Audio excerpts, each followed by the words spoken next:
A paz do Senhor, vamos falar um pouco mais sobre as doutrinas bíblicas que nós professamos, falar sobre lei e graça. Vamos ver biblicamente quais são os propósitos da lei. Um dos propósitos da lei é expressar o caráter maligno do pecado.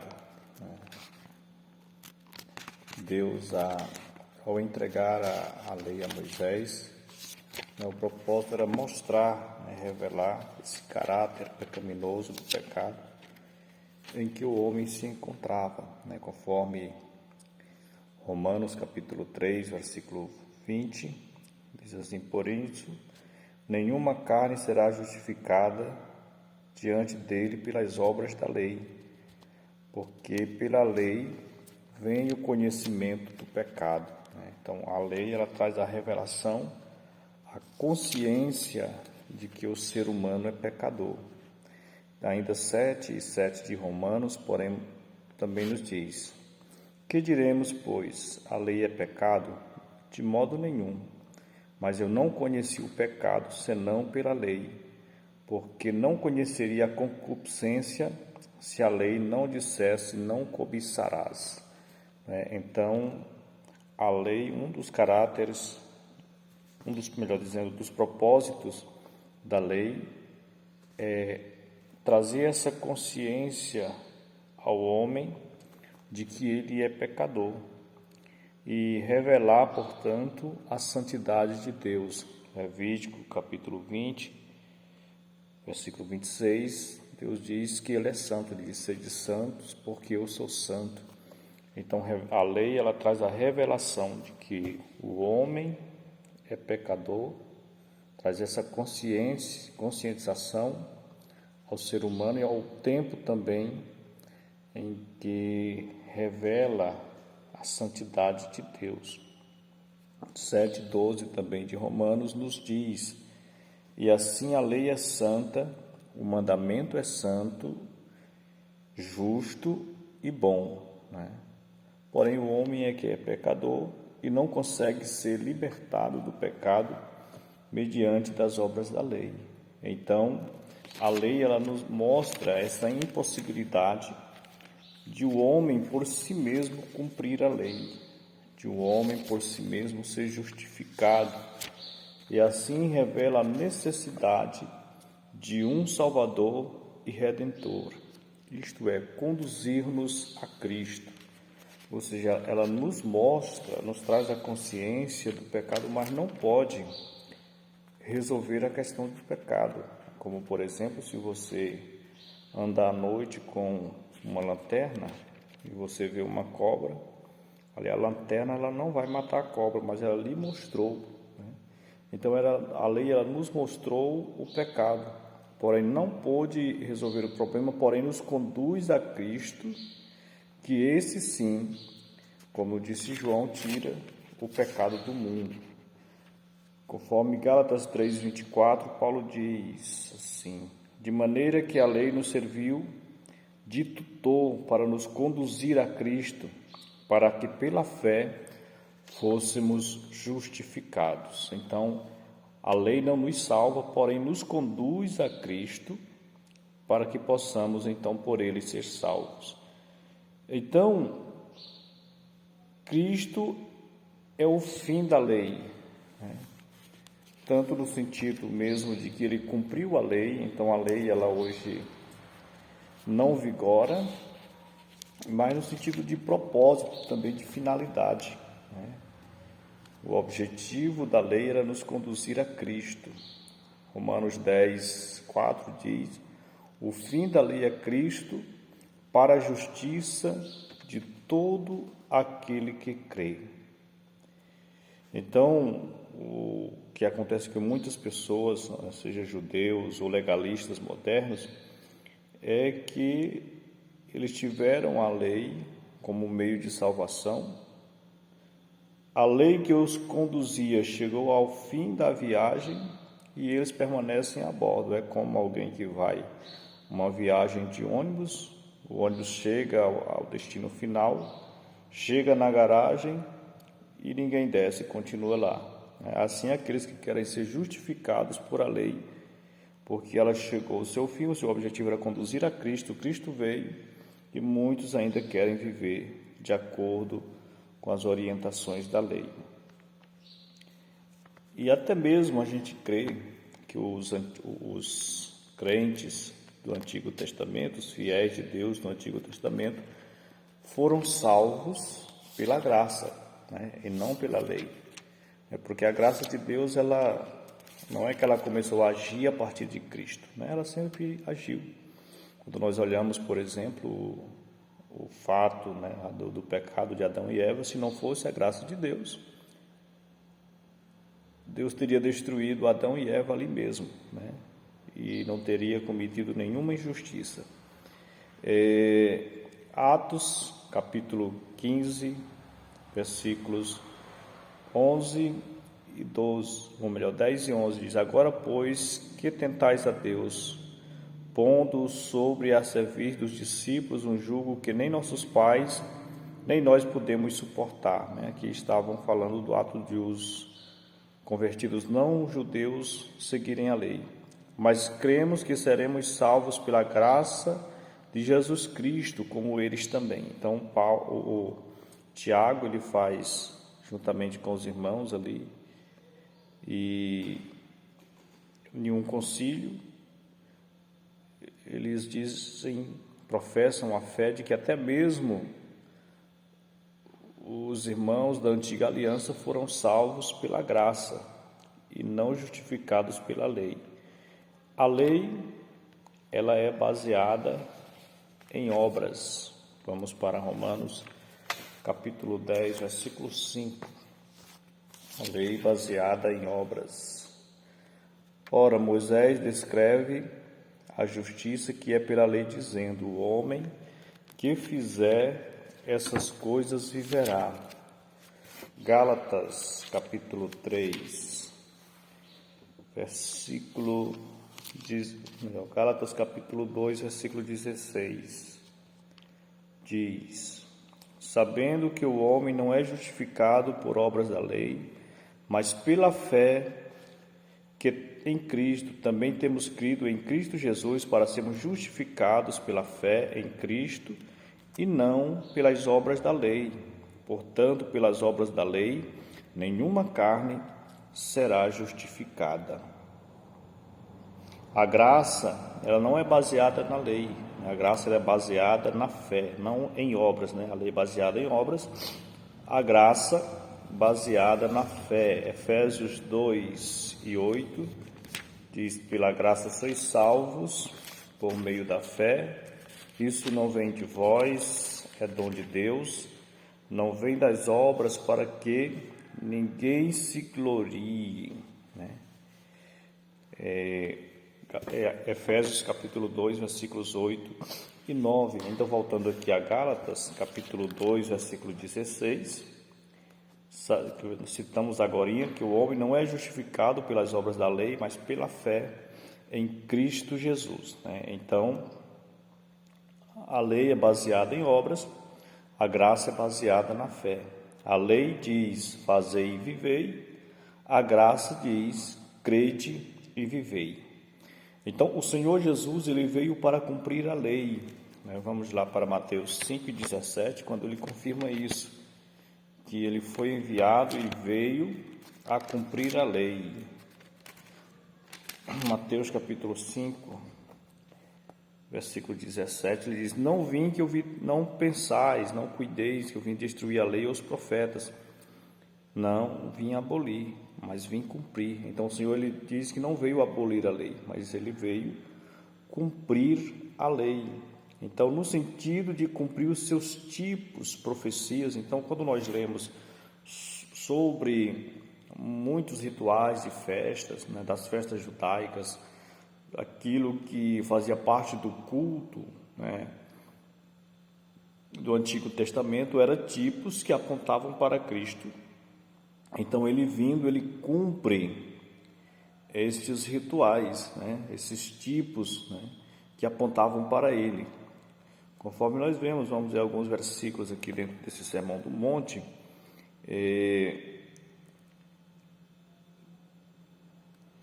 Quando ele diz, eu porém vos digo, qualquer que se motivos em colorizar contra o seu irmão será réu de juízo. Ou seja, o Senhor estava dizendo, a lei diz, porém eu vos digo. Então o Senhor vai mostrando que tem a sua autoridade superior à lei. Quando, porém, ele diz, ouviste o que foi dito aos antigos, porém eu vos digo, versículo 28, que atentar para a mulher e para cobiçar, já em seu coração adulterou com ela. Então o Senhor vai mostrando que o seu ensinamento tem autoridade, né? Nessa expressão, ouviste o que foi dito aos antigos, ou ouviste o que foi dito, eu, porém, vos digo. Então o Senhor vai colocando, né, que tem autoridade, pois veio para cumprir a lei, pois veio para cumprir esses tipos. Vamos lá, os propósitos da graça. Nós falamos que o propósito da lei é revelar o caráter excessivamente maligno do pecado, revelar a santidade de Deus e mostrar a impossibilidade do homem de ser salvo sem Cristo Jesus, né? De justificar-se a si mesmo, apenas ali tentando fazer conforme diz a lei, fazei e vivei. Mas vamos para Tito, capítulo 2, versículos 11 ao 13. Diz, porque a graça de Deus se há manifestado, trazendo salvação a todos os homens, ensinando-nos que, renunciando à impiedade, às concupiscências mundanas, vivamos no presente século, né? Então, o propósito da graça é nos trazer uma vida sóbria, né? O sóbrio é o contrário de embriaguez, né? Não somente na questão do álcool, mas de muitos outros sentidos. Há pessoas que se embriagam com seu orgulho e com sentimentos malignos. Então, o propósito é trazer uma vida sóbria, uma vida justa, uma vida piedosa, onde aguardamos a bem-aventurada esperança. Que esperança? O aparecimento da glória do grande Deus, nosso Salvador. Então, a lei, ela condena o melhor homem, mas a graça, ela salva o pior homem. Nós vemos um exemplo disso. Jesus Cristo, crucificado ao seu lado, dois malfeitores, e aí quando um suplica a misericórdia de Deus, o Senhor está pronto a estender as suas mãos. Ou seja, isso muitas vezes é incompreendido, porque o homem é tentado a imaginar a salvação baseado nas obras. Aí, quando nós pensamos a salvação baseada em obras, é inaceitável que o homem pecador, né, que o pior homem, como diz aqui, seja salvo. Mas quando nós pensamos a salvação baseado na graça, e nós reconhecemos que não depende de nós, mas de Deus, né? É obra e graça do Senhor Jesus Cristo. Ou seja, a parte humana é apenas reconhecer o seu pecado e buscar o perdão de Deus. Aí daí em diante, né, que ele vai ter uma vida diferente. E também Paulo confirma aqui em Tessalonicenses, capítulo 1, versículo 13, a primeira carta. Ele diz, a mim dantes fui blasfemo, perseguidor, injurioso, mas alcancei misericórdia, porque quando fazia isto era ignorante, na minha incredulidade. Deixa eu retomar aqui do versículo 11 a leitura. Conforme o evangelho da glória de Deus, bem-aventurado que me foi confiado. Eu dou graças a Deus que me tem confortado a Jesus Cristo, Senhor nosso, porque me teve por fiel, pondo-me o ministério. A mim que antes fui blasfemo, perseguidor, injurioso, mas alcancei misericórdia, né? Então, mesmo o homem que se opõe contra o evangelho, se ele se voltar para Cristo, a graça o alcança e o transforma. A lei, ela expressa a vontade de Deus, né? Ela mostra, ao tempo que ela mostra o nosso pecado, ela mostra também qual é a vontade de Deus para nós. A graça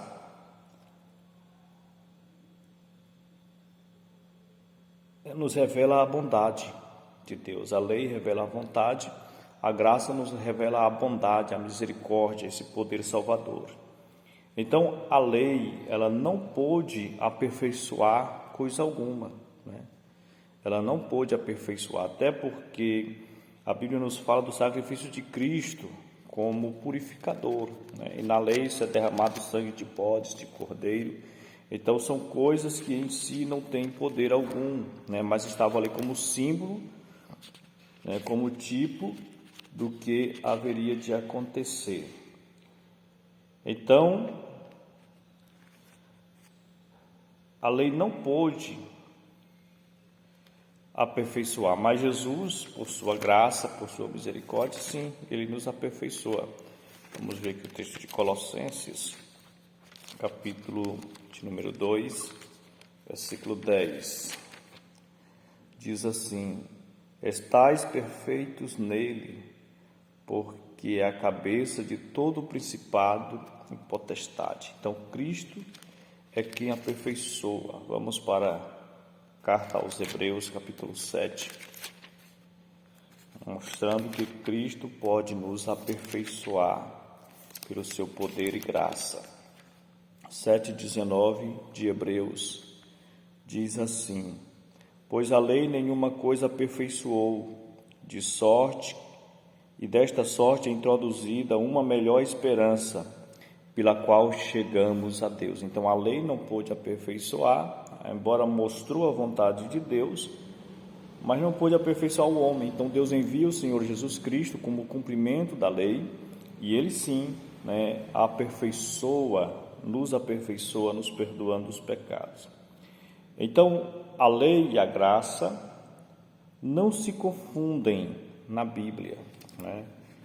Está bem estabelecido, né, bem documentado biblicamente qual foi o propósito da lei, o que era a lei, o seu caráter, e também da graça. Vamos ver aqui Mateus capítulo 9, versículos 16 e 17. Mateus capítulo 9, versículos 16 e 17. Só um momentinho. E ninguém deita remendo de pano novo, né, que aqui seria a graça, em roupa velha, que seria a lei, porque semelhante remendo rompe a roupa, e aí a rotura se faz maior, e nem se coloca vinho novo em odres velhos, aliás, rompem-se os odres, entornando-se o vinho, os odres estragam-se, mas coloca vinho novo em odres novos, e assim ambos se conservam. Então o Senhor está fazendo essa comparação, que se compararmos lei e graça, seria como você pegar um pano novo para remendar uma roupa velha, né? O pano novo rasgaria ainda mais. Esse também é o exemplo do vinho. Então Jesus é o caminho para Deus, e não a mera continuação da lei, é um novo e vivo caminho. Retornamos aqui para Hebreus, capítulo 10, desta feita, onde o escritor aos Hebreus ele fala desse novo e vivo caminho. Hebreus, capítulo 10, versículo 20, diz assim: pelo novo, vamos ler 19. Tendo, pois, irmãos, ousadia para entrar no santuário pelo sangue de Jesus, pelo novo e vivo caminho que ele nos consagrou, pelo véu, isto é, pela sua carne, tendo um grande sumo sacerdote sobre a casa de Deus. Mais uma vez ele fala desse novo caminho, mostrando que a lei, como já lemos, chegou ao seu fim, cumpriu o seu propósito. E agora o novo e vivo caminho é a graça em Cristo Jesus. E vamos, para nós encerrar, retornar aqui para a carta aos Romanos, capítulo 6, e versículo 14. Romanos, capítulo 6, versículo 14, e já encerramos. Porque o pecado não terá domínio sobre vós, pois não estáis debaixo da lei, mas debaixo da graça. Então, graças a Deus que por sua misericórdia nos redimiu, nos salvou. Pela lei não teríamos essa oportunidade, pois ninguém foi justificado pelas obras da lei, mas Cristo nos justifica por sua graça infinita, por sua misericórdia. Que Deus nos abençoe em Cristo Jesus.